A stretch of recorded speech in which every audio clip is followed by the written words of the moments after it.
Man finds an injured mare in a canyon, and upon approaching discovers mysterious markings on her coat.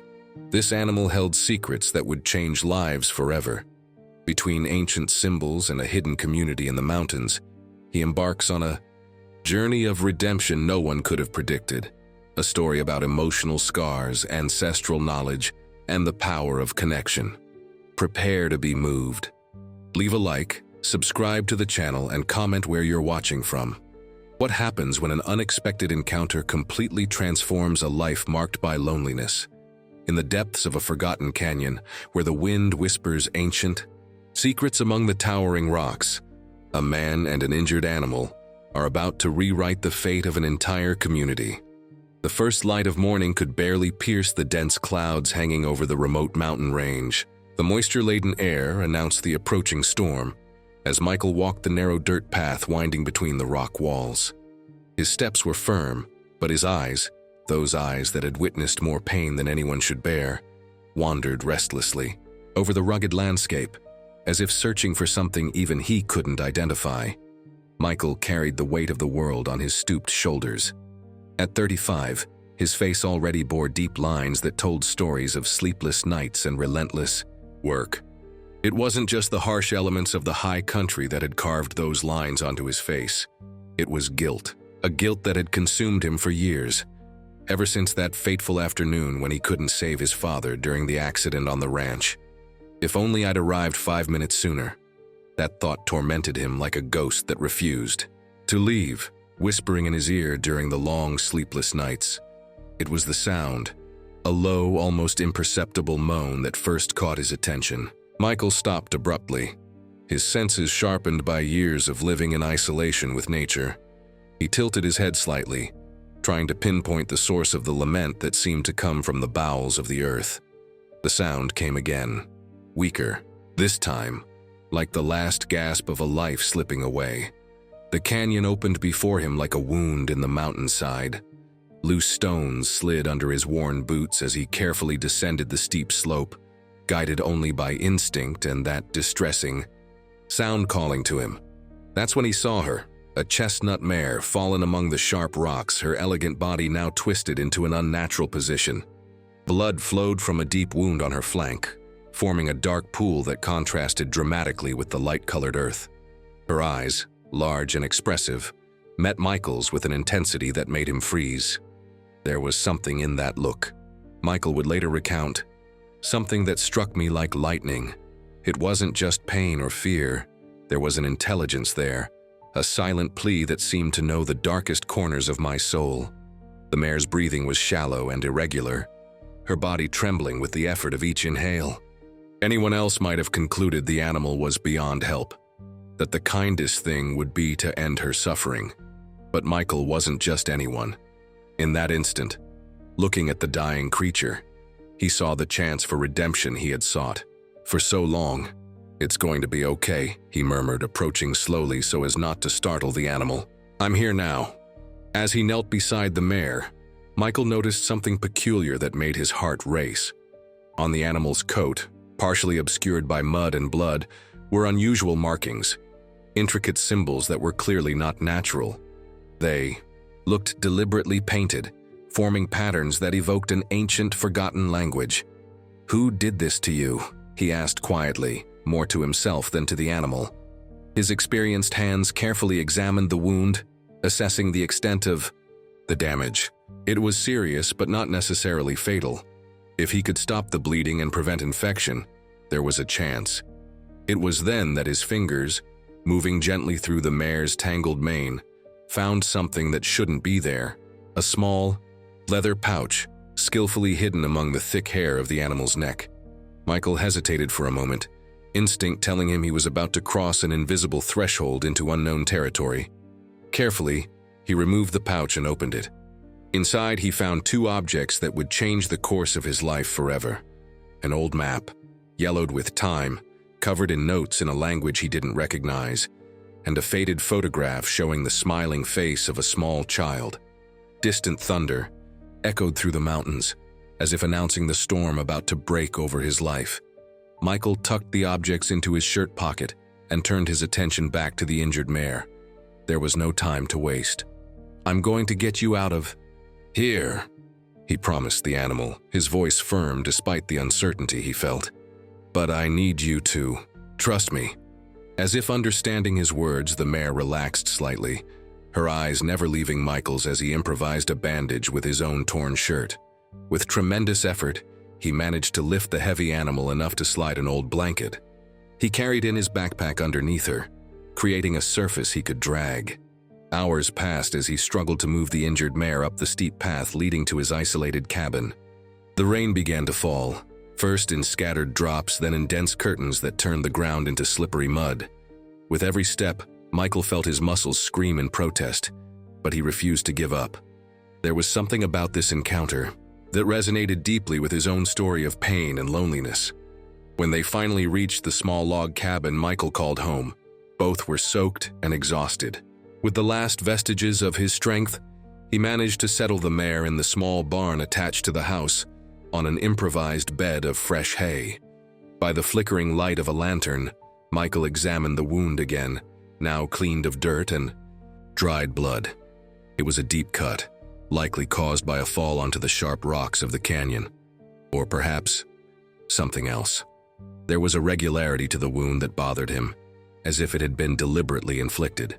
The symbols on the animal's coat were now clearly visible. Precise geometric designs intertwined with spirals and lines that seemed to tell a story. Michael ran his fingers gently over them, feeling a shiver run down his spine. "Who are you?" he murmured, his eyes meeting the animal's again. "And what are you trying to tell me?" That night, as the storm raged outside and the mare fought for her life in the small barn, Michael took out the map and the photograph from the leather pouch. Under the lantern light, he studied the enigmatic markings on the yellowed paper. They didn't resemble any writing he had ever seen, but strangely, they reminded him of the symbols on the mare's coat. The photograph showed a girl of about 6, with large dark eyes and a smile that lit up her delicate face. There was something in her gaze that seemed strangely familiar, a wisdom that transcended her age. On the back of the photo, a single word was written in delicate script: hope. When dawn finally broke, Michael was resolved. He needed help. He couldn't properly treat the mare's injuries alone, no matter how much his pride screamed against the idea of asking for assistance. Reluctantly, he saddled his old horse and set off for the nearest town, a place he had avoided for years. Havenwood was one of those small towns that seemed to exist in its own time, disconnected from the frantic pace of the modern world. Modest, houses lined quiet streets, and the old stone church with its imposing steeple dominated the central square.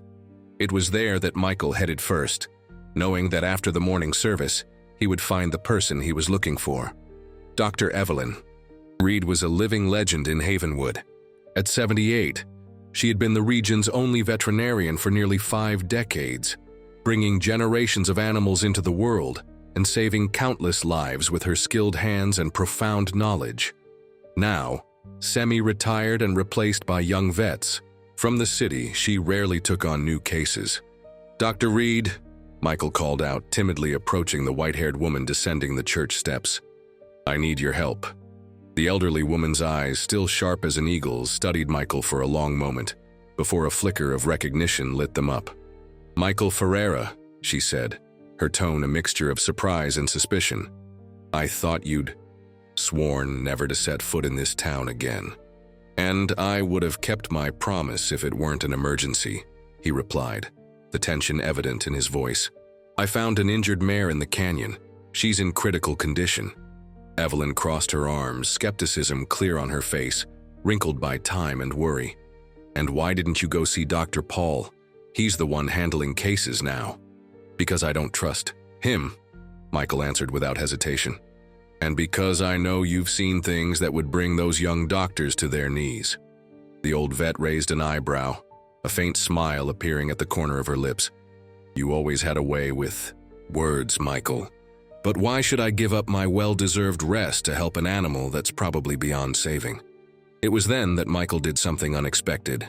He pulled the leather pouch from his pocket and showed her the symbols on the mare's coat through photos he had taken with his old phone. The effect was immediate. Evelyn's face paled, and her hands, usually so steady, trembled slightly as she took the phone to examine the images more closely. "Where exactly did you find this animal?" she asked, her voice now an urgent whisper. "In Broken Ridge Canyon," Michael replied, surprised by the vet's reaction. "Do you know these symbols?" Evelyn glanced around as if afraid of being overheard before answering. "Come with me, now." As they walked quickly towards her small house at the end of the main street, Michael noticed that news of his presence in town was already spreading. Curious faces peeked through curtains, and whispers followed their steps like restless shadows. Havenwood was like that, a place where secrets rarely stayed buried for long.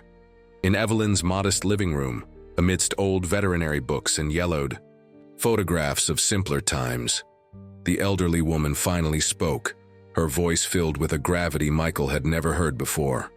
"There are things in these mountains that few know, Michael. Stories the books don't tell and that people prefer to forget."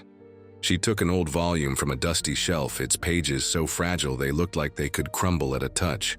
"What you found is no ordinary animal." "What do you mean?" Michael asked, feeling a chill run down his spine.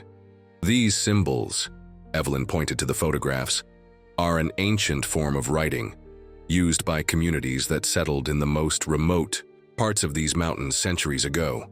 Legends say they developed a special connection with certain animals, especially horses, which became their messengers." Michael felt the weight of those words, but the rational part of his mind resisted. "Are you telling me this mare is some kind of messenger?"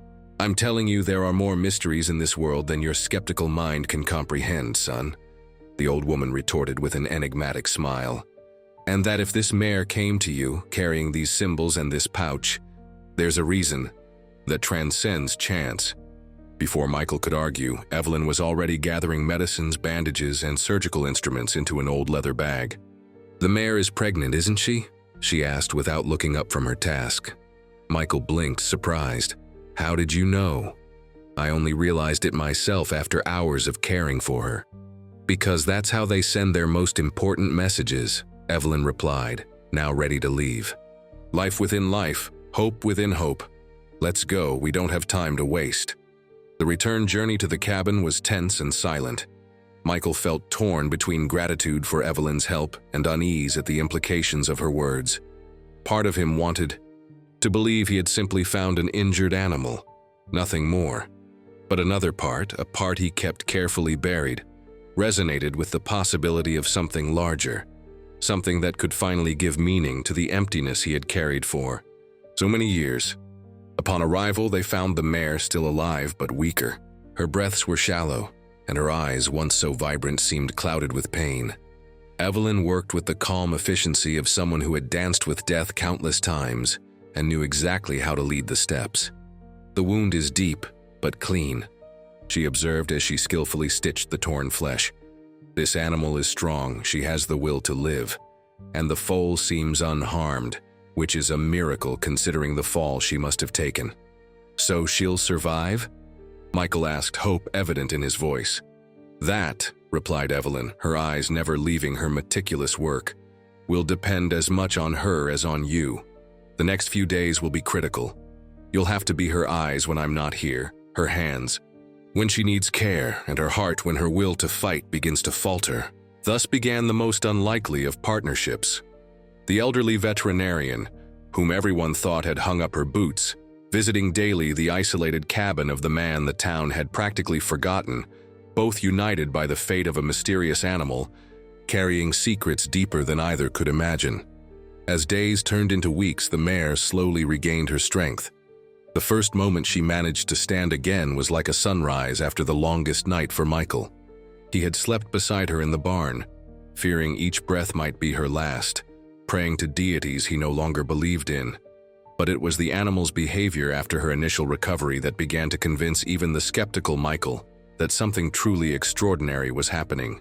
The mare reacted in inexplicable ways to certain words, tilting her head as if trying to understand human conversations. On several occasions, Michael found her making repetitive head movements, always in the same direction, eastward, where the mountains rose higher and more impenetrable. She's trying to tell us something, Evelyn commented during one of her visits, observing the animal's peculiar behavior. We need to find out what these symbols mean. That's when Sarah Jenkins entered the story, a history teacher at Havenwood's small school. She was known for her knowledge of local traditions and the history of the peoples who had inhabited the region before the settlers arrived. Michael initially hesitated to involve anyone else in his growing mystery, but Evelyn insisted. Some secrets are too heavy to be carried by just 2 pairs of shoulders, the old woman said with the wisdom of years. Sarah arrived at the cabin on a Sunday afternoon, bringing not only her academic knowledge, but a youthful energy that contrasted with the somber atmosphere that had settled over the place. Her eyes lit up with excitement when she saw the symbols on the mare's coat. "Incredible," she murmured, circling the animal with cautious steps. "These aren't just random symbols. It's a form of pictographic language developed by communities that settled in the most inaccessible parts of these mountains." "Can you read what they say?" Michael asked, unable to hide his anxiety. "Not completely," the teacher admitted, "but I recognize some elements. This one," she pointed to a spiral with radiating lines, "represents the hidden path. And this one," she indicated a symbol resembling a stylized tree, "means blood of the earth or ancestral roots, depending on the context." Michael then showed her the map and the photograph he had found in the leather pouch. Sarah studied the objects with growing fascination, occasionally murmuring to herself as she made connections that escaped the others. "This is more than a map," she finally explained. "It's a record of sacred locations, places of power according to the beliefs of these communities. And these notes," she gently traced the inscriptions in the margins of the aged paper, "are instructions for finding them using only natural elements as guides." "And the photograph?" asked Evelyn, voicing the question Michael dreaded asking. "The child." Sarah's face grew serious. "We need to contact the authorities. This could be a missing child." "No!" Michael's response was so abrupt and intense that both women startled. "Forgive me," he continued, forcing himself to moderate his tone. "But if this mare was sent as a messenger, if there's a community behind this still living in isolation, involving the police could be disastrous for them. What if the child is in danger?" Sarah countered, her expression a mix of confusion and indignation. It was Evelyn who offered a compromise. "Before we make any decisions, we need to know more. If these symbols really are a map, maybe we should follow it. Find this community. Discover why they sent the mare. What they want to tell us about this child." "We?" Michael raised an eyebrow, surprised at the inclusion of the elderly woman in a plan that would surely involve difficult trails and unknown dangers. "Yes, we," Evelyn affirmed with surprising firmness for her age. "You have the strength, Sarah has the knowledge, and I—" a shrewd smile lit up her wrinkled face. "I have more experience on these trails than both of you combined." And so, nearly a month after the initial encounter in the canyon, 3 unlikely allies prepared for a journey that would take them into the heart of the mountains. The mare, now recovered enough to walk without difficulty, would be their guide, an idea that still sounded absurd to Michael, but which both Evelyn and Sarah seemed to accept with disconcerting ease. On the eve of their departure, as they organized supplies and reviewed the map by lantern light, a violent storm broke over the region. Thunder shook the small cabin as if trying to rip it from the ground, and lightning momentarily turned night into day with its ghostly light. It was during one of these flashes that Michael, looking out the window, saw something that chilled his blood. A human figure standing at the edge of the forest watching the cabin. When the next flash illuminated the landscape, the figure was gone. "I saw something in the woods," Michael said, his voice tense as he quickly closed the curtains. "What?" asked Sarah, alarmed. "Not what. Who?" Michael corrected. "Someone is watching us, and something tells me they know exactly what we're planning." As if to confirm their fears, a sudden crash came from the barn, followed by the mare's agitated whinny. They all rushed outside, braving the torrential rain, only to find the animal gone. The barn door was wide open, swinging violently in the wind. "She ran off," exclaimed Sarah, her voice nearly lost in the roar of the storm. "Or was taken." suggested Evelyn, her piercing gaze scanning the darkness. No, Michael replied, noticing hoofprints in the mud leading not towards the forest, but up the steep path towards the mountains. She's showing us the way. Now. Without a second thought, Michael grabbed a lantern and his already packed backpack. I'm going after her. You two stay here, it's too dangerous in this storm. Nonsense, retorted Evelyn. Separated, we're vulnerable. Together, we're strong. We all go. Thus began a frantic pursuit through the stormy night. Michael's lantern offered only a precarious circle of light, insufficient against the dense darkness and relentless rain. But the mare's tracks, deeply marked in the mud, were like Ariadne's thread guiding them through the labyrinthine mountains. The path grew steeper and more treacherous. Twice Sarah nearly fell, saved only by Michael's quick reflexes. Evelyn, surprisingly, moved with the assurance of someone who knew every rock and turn of the path, sometimes even anticipating the direction they should take before they saw the tracks.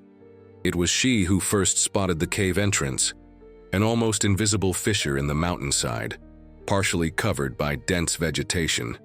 There! She shouted above the roar of the storm. She must have gone in there. Inside the cave, sheltered from the fury of the elements, the three caught, their breath as their eyes adjusted to the new darkness, broken only by the flickering lantern light. It was then they noticed. They weren't in a simple natural cave. There were clear signs of human occupation, remnants of a recent fire, markings on the walls echoing the symbols on the mare's coat, and footprints, many footprints, of various Z's.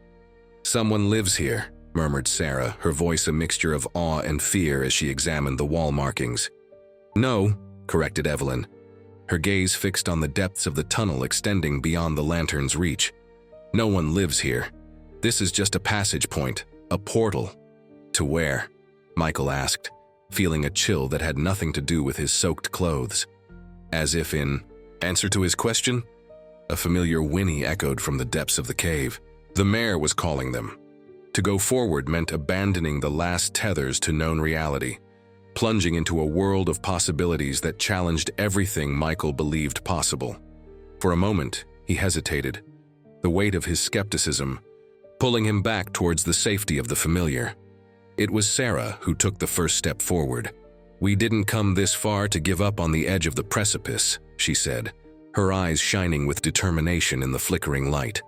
Evelyn nodded, an enigmatic smile on her lips. Sometimes, Michael, to find what we're looking for, we first need to get lost.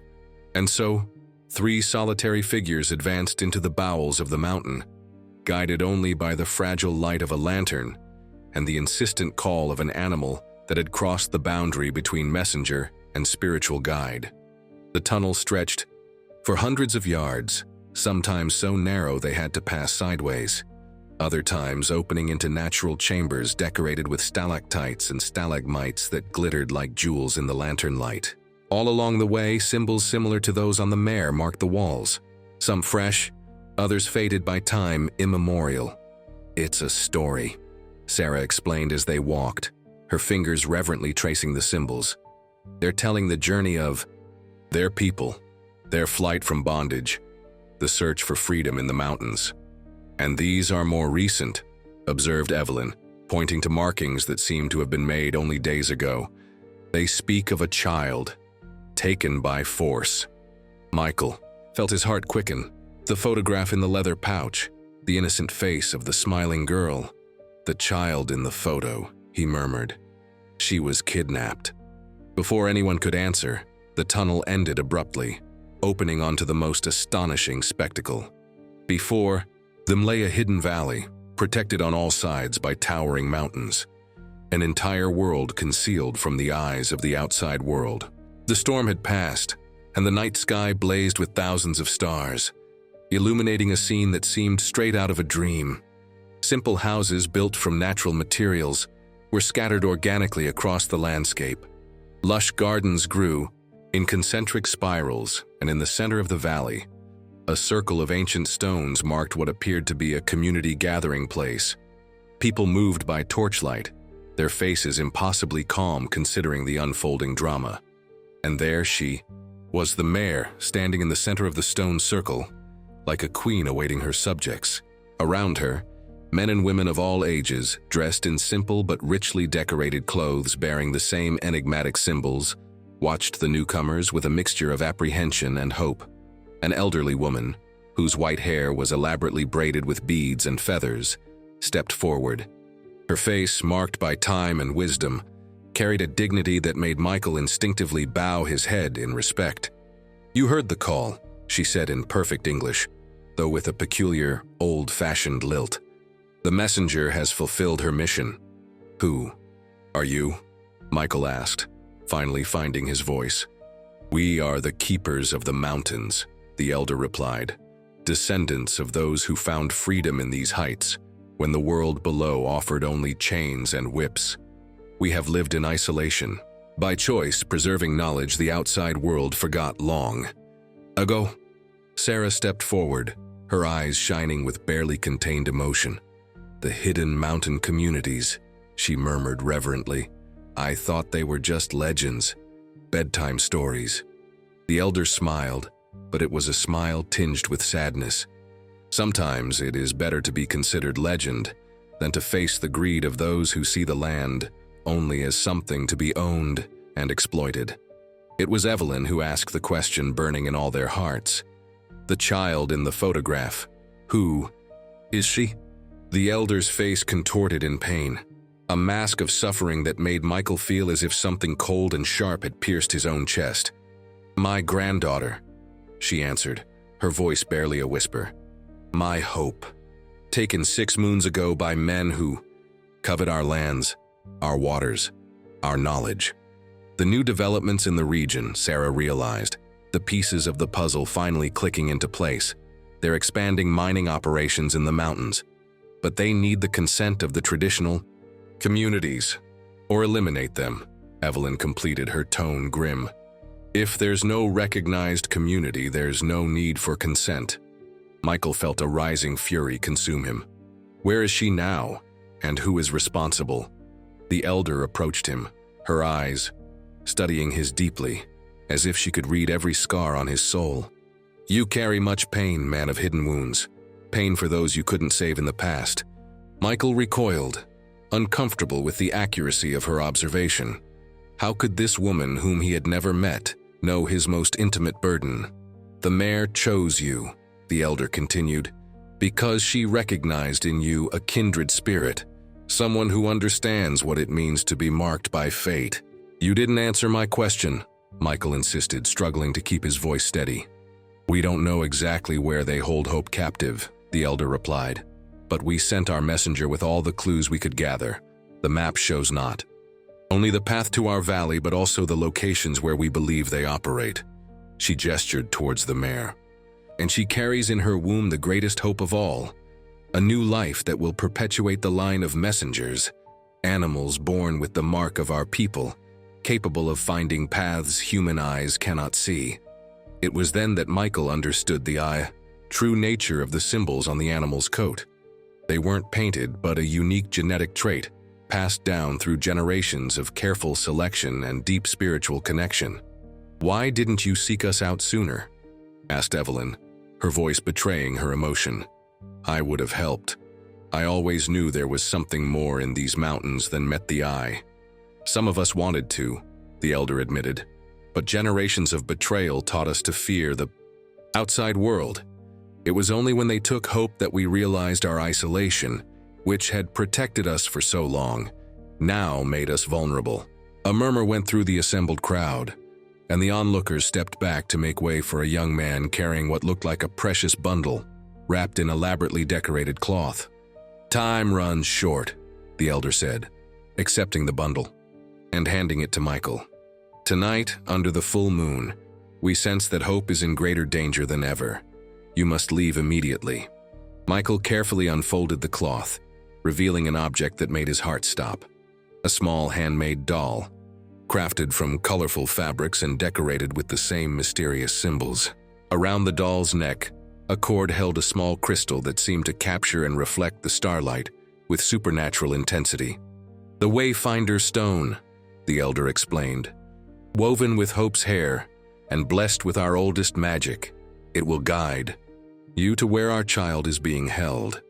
Sarah, who until then had observed everything with the eyes of a scientist and historian, now seemed completely absorbed by the mystical moment. "How does it work?" she asked, her voice a blend of academic skepticism and childlike wonder. "The stone glows brighter the closer you are to hope," the elder replied simply. "The rest depends on you, man of hidden wounds. Your strength, your persistence, and, most importantly, your ability to finally accept help when offered." Michael felt the weight of those words like a physical blow. It was true. His entire life after his father's accident had been defined by a stubborn refusal to let others share his burdens. It was easier that way, safer. If no one else was involved, no one else could get hurt because of him. "I can't do this alone," he finally admitted, the words almost painful as they left his throat. "No," the elder agreed with a gentle smile. "No one can, and no one should have to." That night, as the full moon bathed the hidden valley in its silvery light, plans were made and oaths were sworn. The community shared with the visitors everything they knew about the men who had taken hope, unscrupulous businessmen disguised as agents of progress, led by a man named Arthur Sterling. "Sterling," Michael murmured, the name stirring dark memories. "I know this man. He was the one who bought my father's land after the accident, promising to preserve it only to ravage everything in search of minerals. The paths of fate are intricate," the elder observed, weaving patterns that only time fully reveals. "It was no coincidence the messenger found you, Michael. It was the unfolding of a plan far greater than any of us can comprehend."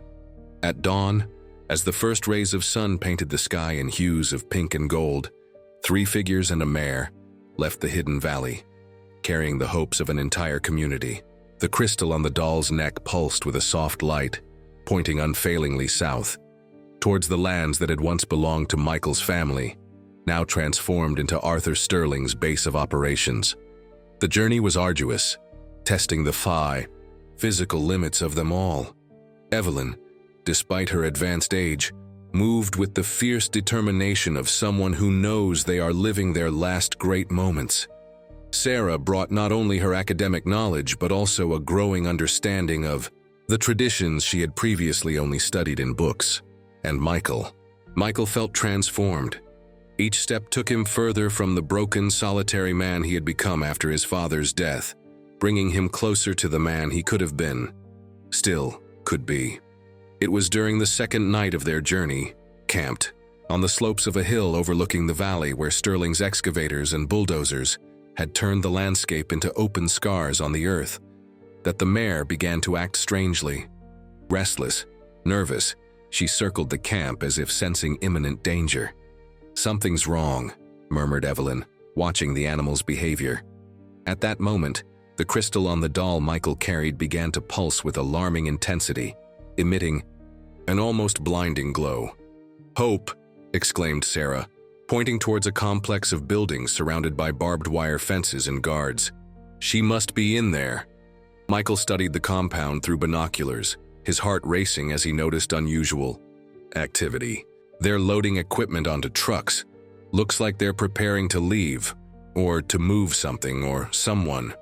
"We need to act now," declared Evelyn. Her voice brooked no argument. "If they take her from here, we lose our chance." Michael nodded, but the weight of responsibility crushed him. How could 3 people, including an elderly woman and a teacher with no combat training, infiltrate a heavily guarded compound? "We have something they don't," Sarah said, as if reading his thoughts. "Local knowledge, the element of surprise." And she pointed to the mare, who was now strangely calm, her intelligent eyes fixed on Michael. "A guide who knows paths the maps don't show." And so, under the cover of darkness, they initiated their unlikely plan. Using traditional techniques the Hidden Valley community had shared, herbs that, when burned, created thick, disorienting smoke, knowledge of old mining tunnels that cut through the property, and the mare's almost supernatural ability to move. Silently through the undergrowth, they approached the compound undetected. It was then that betrayal came from where they least expected it. A guard, spotting them, didn't immediately sound the alarm, but approached with a smile of recognition. "Paul," exclaimed Evelyn, surprised. "What are you doing here?" The young veterinarian who had replaced Evelyn in Havenwood looked at the group with a mixture of pity and determination. "I'm sorry, Dr. Reed, I truly am. But Sterling pays well, and a career in Havenwood doesn't lead anywhere." Before they could react, armed guards emerged from the shadows, surrounding them. Michael prepared to fight, but a look from Evelyn stopped. "Fighting won't work, son," she said calmly. "At least not like this." They were taken inside the compound, where they finally met the man behind it all. Arthur Sterling, impeccably dressed in his expensive suit, incongruous in the rustic setting of a mining camp. "Michael Ferreira," he said, his smile not reaching his cold eyes. "After all these years, you finally decide to visit. I must say, your property has been very profitable for me." "Where's the child, Sterling?" Michael asked directly. No time for games. Sterling's smile faltered for a moment before returning with calculated coldness. "Ah, you mean our little guest. A very special child, I must say. Her relatives have been extremely stubborn about yielding their territorial rights. I thought a little incentive might help them see reason." "Kidnapping and extortion are crimes, Sterling," Sarah interjected, her eyes flashing with indignation. "Crimes," Sterling laughed, a joyless sound that echoed off the metal walls.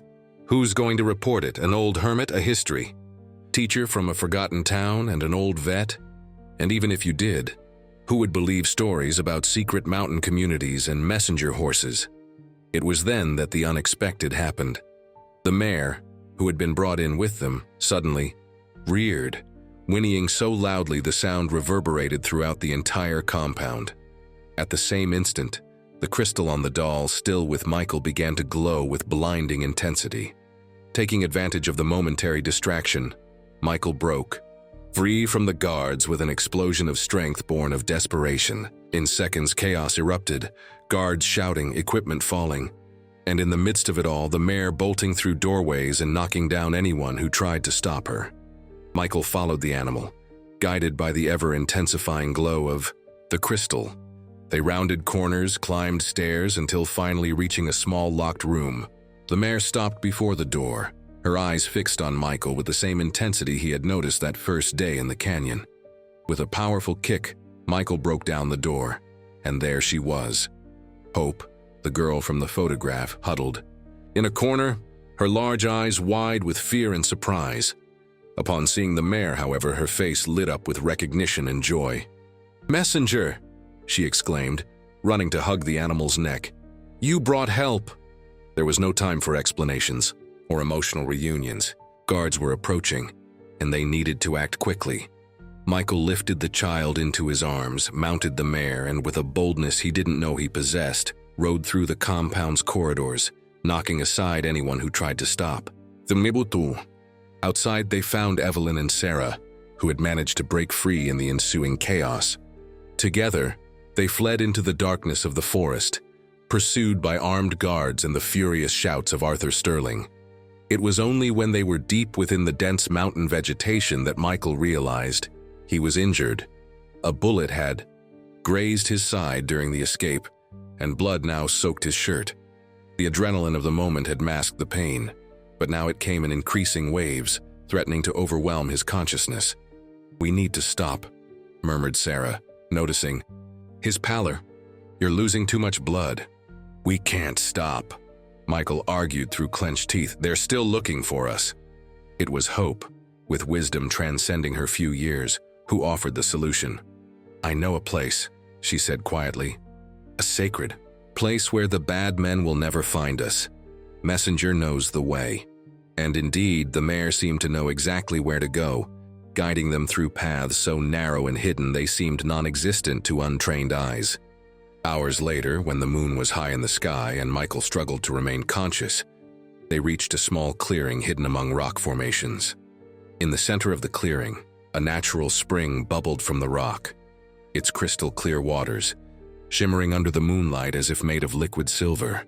"The healing spring," Hope murmured reverently. "My grandmother taught me about this sacred place. While Evelyn tended to Michael's wound with her skilled hands, the child collected water from the spring in large leaves folded into makeshift cups. The water, when applied to the wound, caused a tingling warmth that immediately lessened the pain. Medicinal properties, Evelyn explained after tasting a drop. Probably rich in minerals that accelerate healing. Fascinating. More than minerals, Hope corrected gently. The earth remembers, the water remembers. They know our pain and wish to heal. That night, as Michael rested under the stars, his strength slowly returning, he was touched by a sense of peace he hadn't felt in years. He looked at the small group gathered around him, the elderly veterinarian whose wisdom transcended her formal training, the teacher whose mind was now open to possibilities no academic book could contain, the child whose eyes held the ancestral wisdom of her people, and the Mare, silent guardian whose act of finding him injured in a canyon had triggered a journey of redemption. "Thank you," he murmured, the words inadequate to express the depth of his gratitude. "No," replied Hope, her eyes shining in the firelight. "It is we who thank you. You heard the call when many would have turned away. You believed when it would have been easier to doubt. You fought when you could have fled. And most importantly," added Evelyn with a smile, "you finally learned that some burdens are made lighter when shared by many hands." The next morning, with renewed determination and a plan formulated during the quiet hours of the night, the group made a bold decision. They would not run. Instead, they would confront Arthur Sterling and his destructive ambitions not with violence but with truth. With Sarah's help, who had connections with journalists in the state capitol, they documented the hidden community, their ancestral traditions, and Sterling's attempt to force them off their land by kidnapping a child. The Mare, with her mystical markings and extraordinary behavior, became the symbol of resistance, living proof of a relationship between humans and animals that transcended modern understanding.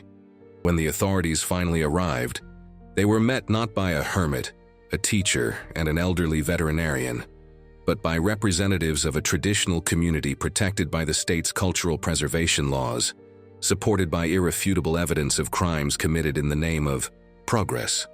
Arthur Sterling was arrested, his empire built on exploitation and coercion crumbling like a house of cards under the weight of the exposed truth. But the real transformation occurred quietly, away from the media spotlight and official statements. In the hidden valley among the mountains, where a community had lived in isolation for generations, new bridges were being built, not of concrete and steel, but of understanding and mutual respect. Michael, the man who had once sworn to live the rest of his days in solitude, found himself at the center of a new beginning. His cabin, once a monument to his pain, became a meeting point between two worlds, a place where traditional knowledge and modern science could dialogue on equal footing. And the Mare. 2 weeks after returning to the valley, she gave birth, under the silvery light of the full moon, a perfectly healthy foal whose coat already showed the first signs of the mystical markings that defined the messenger lineage. The community celebrated the birth as a sign of renewal and hope, a living reminder that some traditions never die. They just transform to face new times. What began with a lonely man finding an injured mare in a remote canyon transformed into a story of healing, not just of the body but of the soul, not just of individuals but of an entire community. And on nights when the moon is full and the wind whispers through the mountains, they say you can still see Michael and the messenger, Mare walking side by side along the ancient paths, guarding secrets that only the truly wise can comprehend. For some wounds, as Michael finally learned, are not meant to be healed alone. And some encounters, however casual they may seem, are actually the beginning of journeys written in the stars, long before we were born. And when the tears finally came, on that night of celebration in the Hidden Valley, they weren't tears of sadness or grief. They were tears of recognition. Recognition that sometimes we need to lose ourselves completely to finally find ourselves. That the scars we carry are not just reminders of our pain, but maps to our healing. And that the deepest, truest bonds are often born in the most unlikely, places, like a forgotten canyon, where a broken man found an injured mare who, without saying a single word, taught him the lost language of hope.